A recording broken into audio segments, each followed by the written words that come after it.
10 tahun terakhir usia kita. Dipersilakan Ustaz. Assalamualaikum warahmatullahi wabarakatuh dan salam sejahtera. Okay, clear? Suara? Ya, clear. Okay. Okay, jadi terima kasih kepada Masa Sifu Zahid dan juga Masa Sifu Noli dan juga sahabat-sahabat yang berada di dalam talian sekarang ini.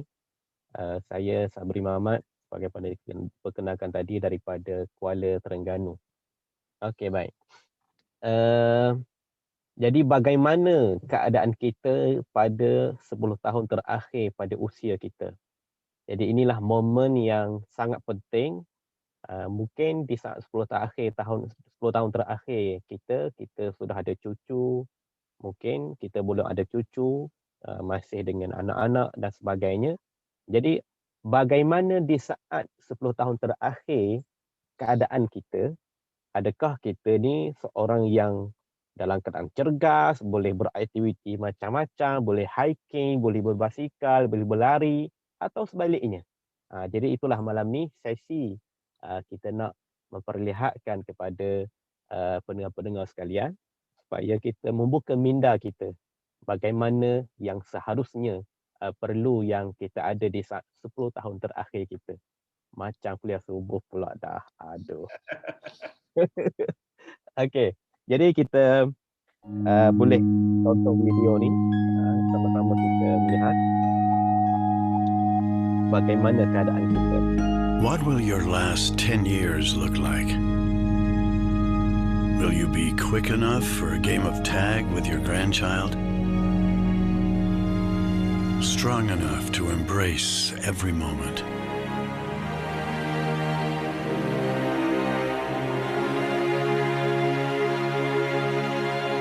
Will you grow old with vitality?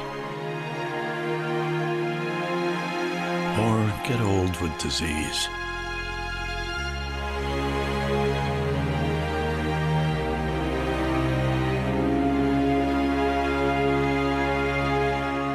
It's time to decide.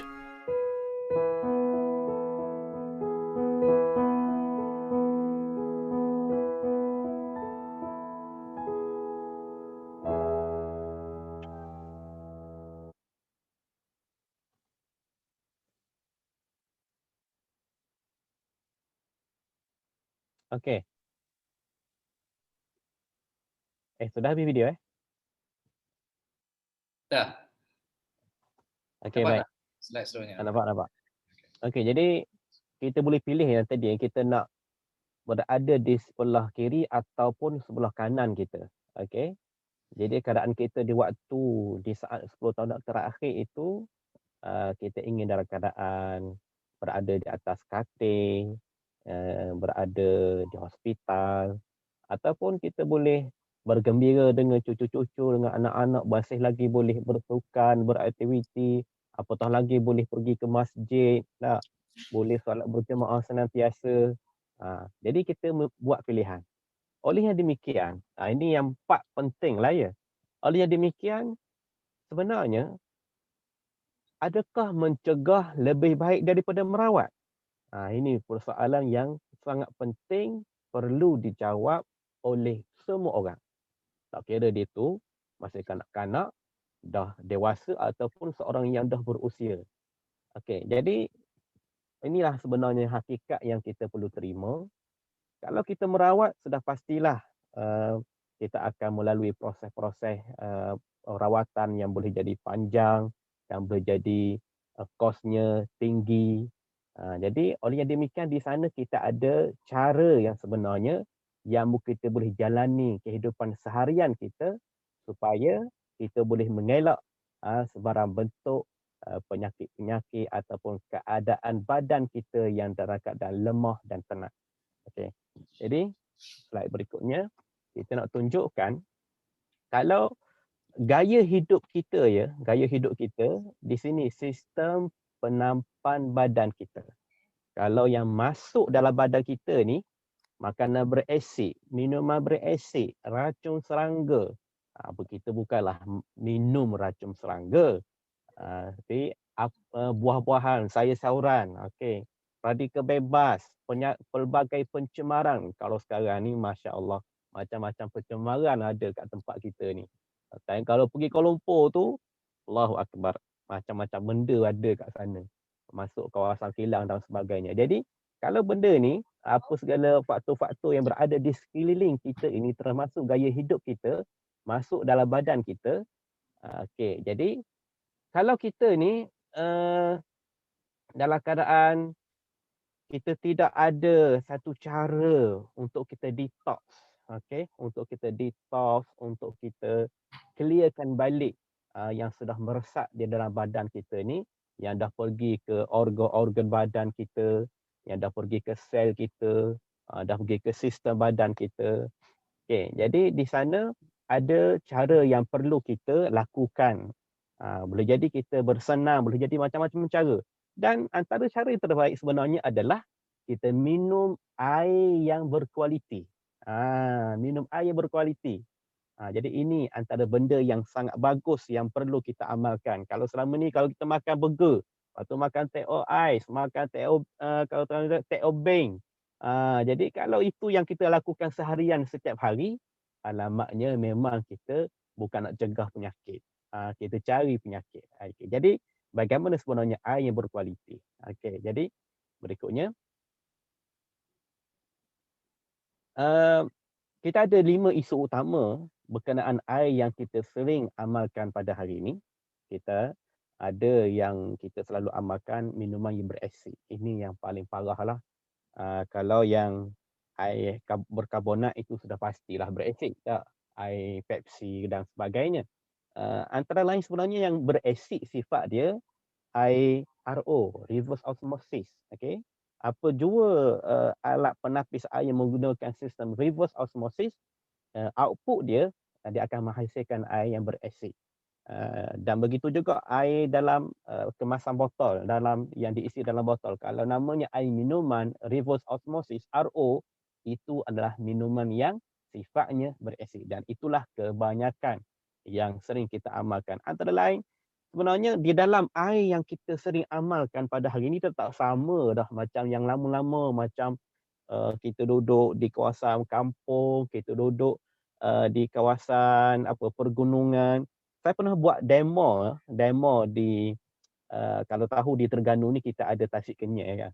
Okay, Malaysia ni Tasik Kenyal ni terkenal lah.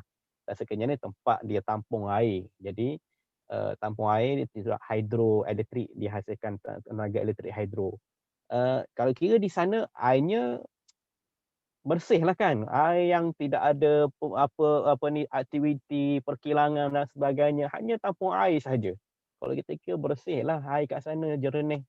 Rupa-rupanya bila kita pergi ke sana, kita ni pengalaman kita ya, kita buat demo dan kita tanya orang, memang hari ini keadaan orang di sana dia kata memang tak sama, memang tak macam dulu dah. Ada kampung dekat Tasik Kenyal itu macam-macam penyakit. Jadi ini yang sebenarnya air yang kita dapat hari ini, air yang tercemar. Yang dengan laluan air, kilang dan sebagainya itu ada hubungan dia. Kemudian air yang ada yang kita konsum pada hari ini juga mengandungi klorin. Klorin ni sebab itulah klorin ni memang sejenis bahan yang kita tak boleh nak elak lah. Sebab dia adalah satu kaedah untuk dia mengelak sebarang bakteria yang berada di loji air yang disalurkan ke rumah-rumah, ke paip-paip rumah kita. Memang perlu klorin. Klorin itu perlu untuk mengelak bakteria antaranya E. coli dan sebagainya. Cuma klorin ni kalau kita konsum dia air tu bersama klorin, ini yang bermasalah. Sebab tu kalau kita beli ikan tak, ada akuarium kat rumah, kita beli ikan.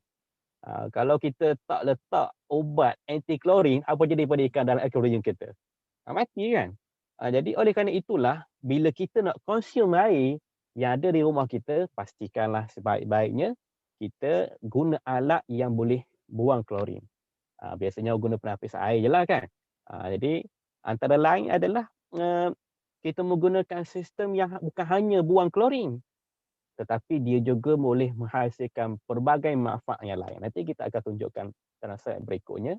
Kemudian air yang ada hari ini juga dia kelompok molekul air ni kasar, besar. Jadi kesan dia menyebabkan bila kita konsum dia, air tak boleh menyerap dengan baik. Kita minum segelas aja air biasa kita minum segelas saja. Tapi bila segelas ni jadi orang kata kenyang, orang Terengganu kata seeh. Seeh bila minum segelas ataupun dah kenyang dah rasa. Sebab apa? Sebab kelompok molekul dia kasar, dia tak menyerap dengan baik. Oleh kerana itulah kalau kita minum air air yang kelompok molekul dia halus, sepertinya Kangen water, dia boleh menyerap dengan baik. Kemudian botol plastik. Inilah isu yang kita tak boleh nak elak. Global. Dunia mengalami masalah botol plastik yang merosakkan planet kita. Kita tak tahu bila planet ini akan dipenuhi dengan sampah plastik. Dan sekarang pun kalau boleh tengok dekat nota kat bawah tu, kita ada 57 bilion ton botol air plastik yang berada di lautan kita, yang telah menyebabkan 1.1 milion hidupan mati. Mati sebab apa? Mati sebab plastik every year. Itu tak tahulah perkiraan siapa kira tu. Macam mana dia ambil rekod-rekod, tak tahulah. Mari kita tengok apa sebenarnya hakikat yang ada dalam air yang kita amalkan hari ini.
Tadi 1 liter tu dia kata ada 10,000 partikel plastik. Itu apa yang kita minum hari ni. Kalau kita minum botol tadi, itulah ibarat dia 10,000 partikel setiap per liter. Okey. Sekarang mari kita tengok apa yang menjadi punca keset usus.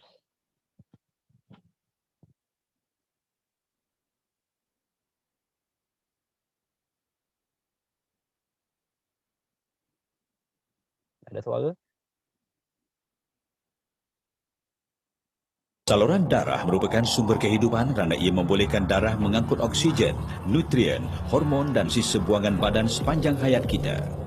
Jumlah kepanjangan saluran darah secara purata ialah 160,000 kilometer. Kepanjangan ini cukup untuk mengelilingi bumi sebanyak 2.5 kali. Sisa buangan dalam darah seperti lipid darah dan gula darah akan mula berkumpul sekitar usia 20 tahun dan membentuk plak pada dinding saluran darah. Ini mengakibatkan saluran darah menjadi semakin tegang, kurang anjal dan rapuh. Sebahagian plak mungkin akan tertanggal dan membentuk gumpalan darah yang akan mula menyekat saluran darah. Apabila saluran darah semakin sempit, jantung perlu mengepam lebih kuat lantaran meningkatkan tekanan darah. Ini akan merosakkan saluran darah. Jika satu gumpalan darah menghalang aliran darah ke otak, lama-kelamaan sel otak akan mati. Ini mungkin akan menyebabkan strok sekiranya serius.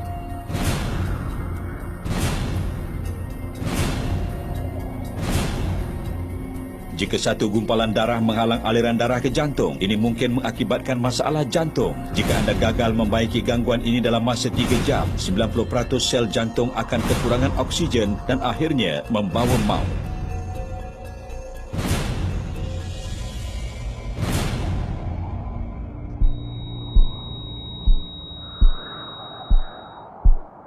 Penyakit kardiovaskular CVD merupakan punca kematian nombor 1 di dunia. 1 daripada 4 kematian di hospital kerajaan disebabkan oleh penyakit jantung atau strok. Bagaimana kita boleh melancarkan peredaran darah yang tidak tersekat? 1. Penggunaan ubat-ubatan seperti penyekat ACE yang mengembangkan saluran darah atau aspirin untuk mencairkan darah. 2. Pembedahan angioplasti. Pakar bedah mengebaskan kulit di kawasan groin. Beliau memasukkan satu tiub pandu melalui saluran darah pada kawasan tersebut dan menggerakkannya ke saluran darah yang tersumbat. Kemudian, satu kateter dengan stent tertutup yang mengelilingi satu belon kempis diletakkan pada tiub pandu lalu dimasukkan ke dalam arteri yang sempit. Setelah posisi ditetapkan, belon tersebut dikembung untuk mengembangkan stent dan memperluas arteri lantas memulihkan aliran darah. Disebabkan stent telah tetap pada tempatnya, belon berkenaan dikempis dan dikeluarkan, meninggalkan stent untuk menyokong arteri supaya terbuka secara tetap. 3. Pembedahan pintasan. Pakar bedah akan membuat suatu insisi dan memotong sternum. Sangkar rusuk digerakkan ke jantung dan pesakit berkenaan tersambung pada satu mesin jantung peparu. Pakar bedah kemudian memotong satu saluran darah yang sihat dari kaki pesakit dan mencantumkan salah satu penghujung saluran darah ini ke arteri. Manakala satu penghujung lagi dijahit ke arteri yang sama di atas kawasan penyumbatan dan ini akan mengalirkan darah di sekitar penyumbatan. Selepas pembedahan, kejutan elektrik yang ringan mungkin digunakan untuk mengejutkan jantung.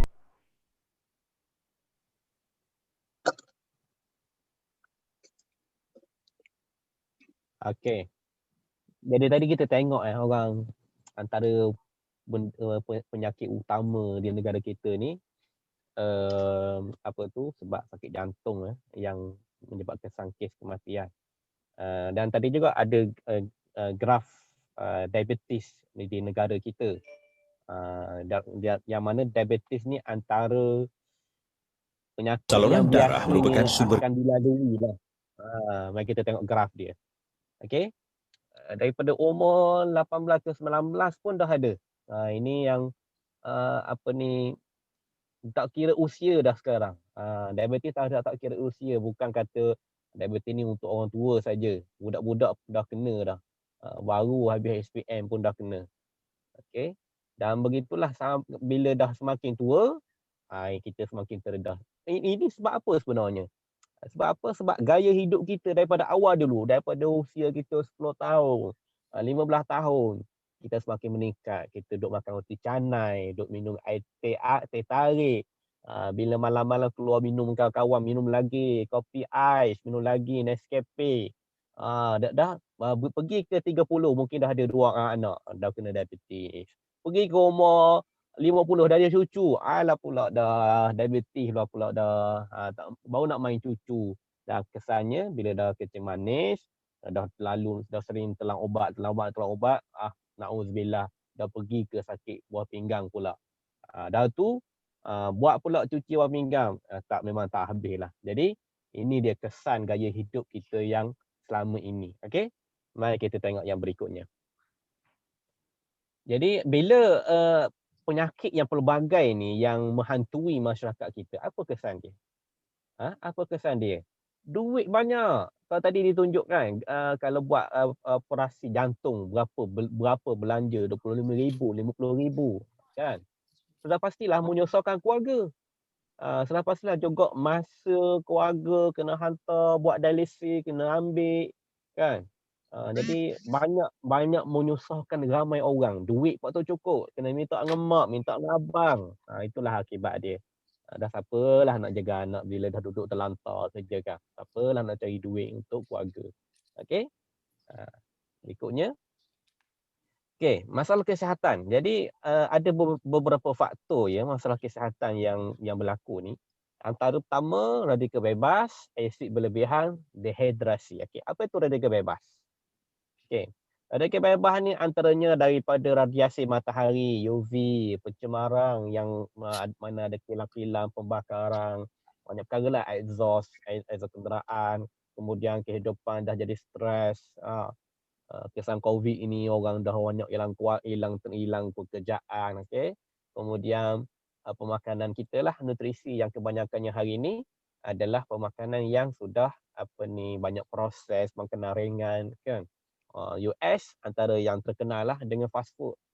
Jadi ini radikal bebas antara penyumbang utama yang mengundang masalah kesihatan, masalah penyakit kronik dalam masyarakat kita pada hari ini. Kita tak sedar benda ni kita tak sedar. Sebab benda tu berlaku di persekitaran kita. Kita nak elak daripada exhaust kenderaan. Kita elak daripada asap-asap kilang dan sebagainya. Kita nak elak benda tu dah berada di sekeliling kita. Kita keluar kerja, kita keluar kat traffic light, kita keluar nak pergi office. Lepas tu kita makan. Mana taklah elak. Okay? Jadi berikutnya, macam mana kita nak atasi masalah rezeki bebas ni? Okay. Yang pertama, boleh kita guna vitamin. Suplemen lah, suplemen kan. Cuma apa suplemen ni? Suplemen yang macam mana?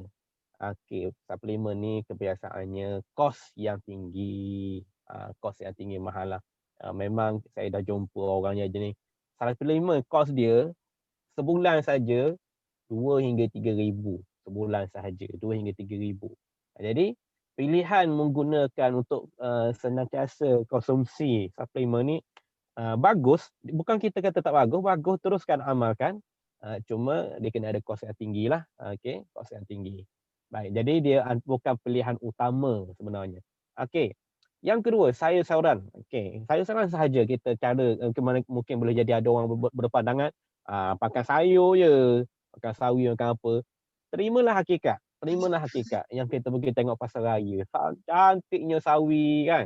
Sawi, buah-buahan segar-segar. Terimalah hakikat buah-buahan ni sudah dicemari dengan pelbagai bahan kimia.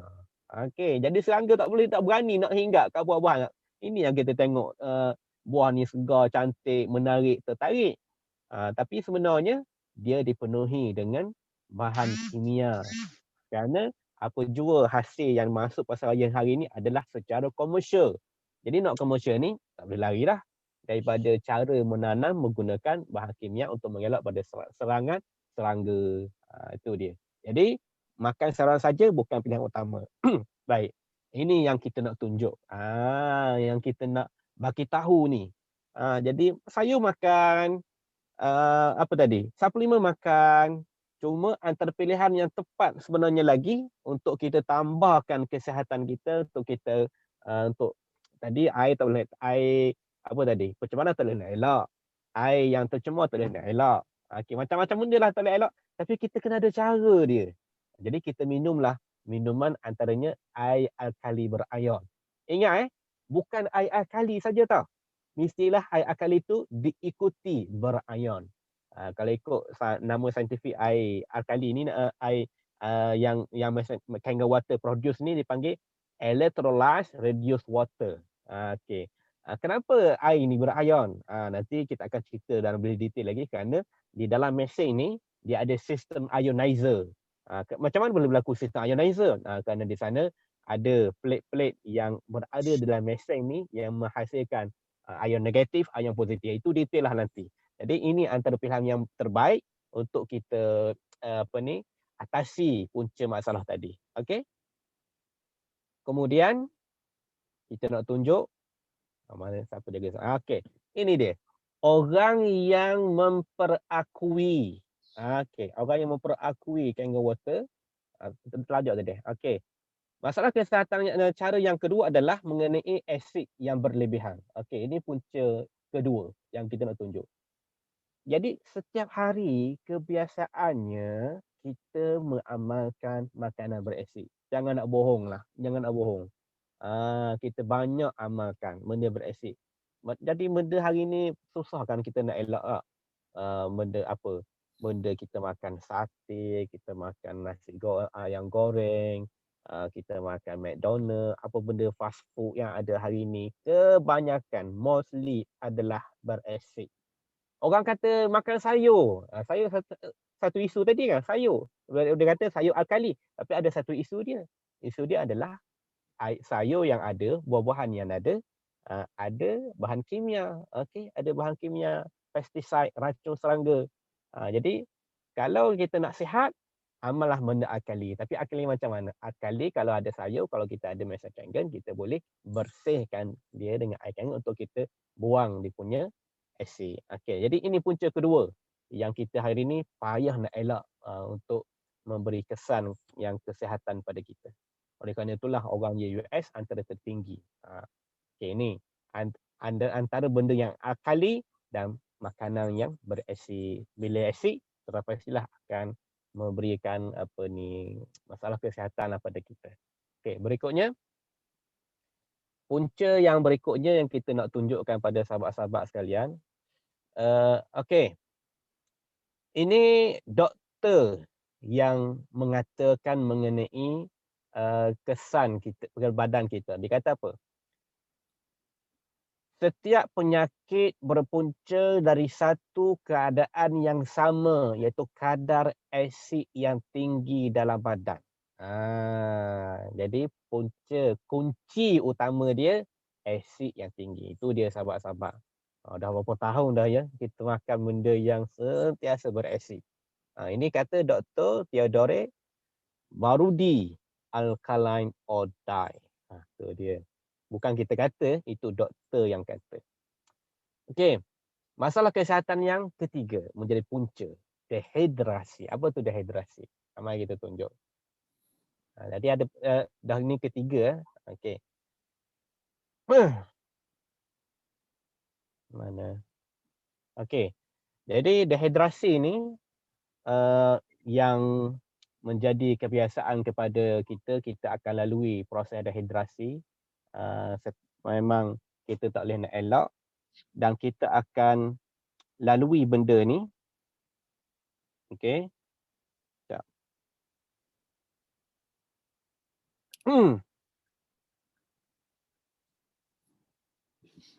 Okey, dehidrasi. Slide berikutnya. Okey. Oleh demikian, apa yang lebih penting kepada kita? Yang lebih penting macam mana? Kita nak makanan yang sihat ataupun minuman yang berkualiti. Jadi buatlah pilihan supaya kita boleh selamat lebih awal kalau kita nak elak masalah penyakit yang ada yang kita tak boleh nak elak tadi. Saya minum air dulu, rasa dahaga pula ya. Okey. Tadi gejala umum dehidrasi. Kita tunjuk sikit.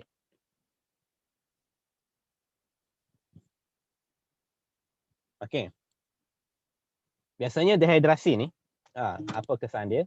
Kita rasa resah, bimbang, kita jadi susah nak buang air, kita jadi sembelit,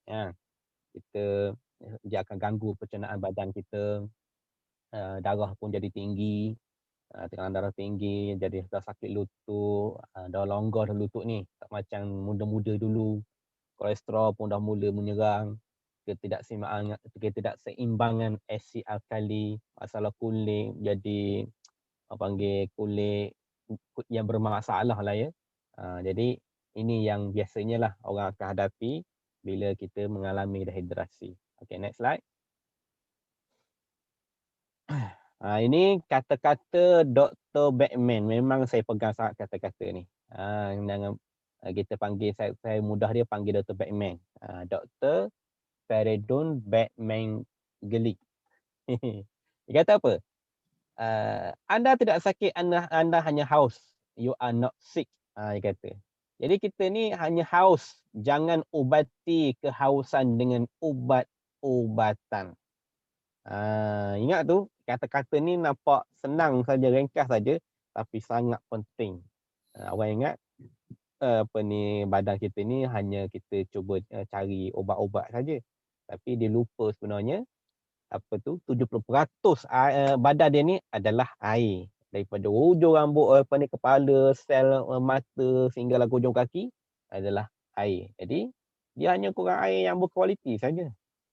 Memang saya ada pengalaman, saya bawa orang pergi umrah tahun 2019, yang saya buat umrah last hari tu. Saya ada seorang ahli jemaah ni, dia kata, minta maaf lah ustaz, tak boleh nak pergi masjid. Dia kata, apa pula ni? Gastrik lah, kita kata. Gastrik ni, sinilah ubat dia. Air zam-zam. Pergi masjid, minum air banyak-banyak. Okey, dia pun minum kencing. Sehari tu dia minum kencing. Jumpa kita balik. Dia kata apa? Ustaz, segar dah, sihat dah. Itu dia. Jadi kita ni sebenarnya antara faktor yang sebenarnya bermasalah adalah air yang terkandung dalam badan kita ni, air yang tak bagus. Itu dia. Kalau kita minum air bagus, insya-Allah. Kalau kita ada air Zam-Zam, minumlah air Zam-Zam hari-hari. Masalahnya nak cari kat mana air Zam-Zam hari ni banyak-banyak, hari-hari nak minum 4 liter, 4 liter, 4 liter. Mana ada. Kerajaan marah jual air Zam-Zam. Okey, next. Okey. Kata Dr. William Kelly Aiden, buku ni saya tak baca lagi, tapi tak apa. Air alkali daripada mesin water ionized telah menjadi kemajuan terpenting dalam pengelolaan kesihatan sejak penemuan penicillin oleh Alexander Fleming. Ini kita tak kata, doktor kata. Itu yang penting. Jadi kami ni tak kata, hanya tahu bercerita kebaikan, tapi yang memperakui bukan kami, bukan kita. Tapi yang memperakuinya adalah seorang yang berada di dalam bidang kesihatan, yang bergelumang dengan dunia kesihatan. Jadi mereka memperakui. Okey, next. Ini Queen Elizabeth Obama, kardiologis. Dr. Obama ni, doktor kepada Obama, bekas presiden. Dia pun memperakui kebaikan air alkali. Okey, next.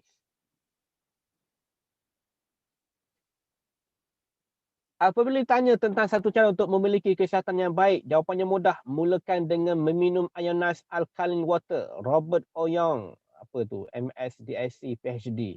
Doktor lagi. Okey, dia kalam buku, dia PhD medical. Okey, next. Ini yang sangat penting oleh kerana energi ini daripada Jepun. Ini persatuan doktor-doktor di Jepun. Okey. Yang mana dianggotai seramai 8,000 orang pakar perubatan. Dan doktor ini mengesyorkan air Kangen sebagai air minuman terbaik untuk tubuh badan. Ini ada sijil. Ada sijil. Sijil yang memperakui. Jadi persatuan ni mengeluarkan sijil memperakui tentang kebaikan Kangen water. Jadi bukan kita, persatuan tu. Bukan mudah tu. Saya dah fahamkan persatuan ni untuk melepasi, dia ada buat beberapa tahap ujian-ujian dia, mengambil masa beberapa tahun untuk mengeluarkan perakuan ini. Next. Jadi oleh yang demikian, menghindari dehidrasi, minum air berkualiti dengan baik. Jadi 1 liter bagi setiap 20 kilo berat badan, manakala orang yang hilang 22 hingga 30% daripada air daripada badan dia boleh menyebabkan koma, mati bahkan. Jadi minumlah air yang berkualiti dengan banyak, tapi banyak macam mana tu? Pastikan air itu berkualiti, bukan air RO, bukan air berasid, bukan air air gas dan sebagainya. Okey. Jadi inilah penting bagi memelihara kesihatan kita, nak bersama keluarga, nak bersama anak-anak, cucu, nak bersama rakan-rakan, boleh main futsal lagi, 50 boleh main futsal lagi, 60 boleh pergi hiking lagi. Inilah masa bila dah pencen nak buat aktiviti macam-macam. Dah 60 dah, tapi boleh pergi hiking, cergas lagi. Kenapa? Dia dah jaga lama dah. Bukan baru nak jaga, tapi lama dah, bukan tunggu 10 tahun terakhir, tapi lama dah. Sejak bila? 20 tahun dulu. Sejak bila berusia remaja dulu, 15 tahun dah mula amalkan. Okey, oleh kerana itulah, jagalah kesihatan dengan baik, buatlah pilihan yang terbaik, pastikan pilihan kita tu boleh memberi jaminan pada kita, pada keluarga kita, pada anak-anak, tak peningkan keluarga, tak peningkan anak-anak bila kita mengalami masalah kesihatan. Okey. Change your water, change your life.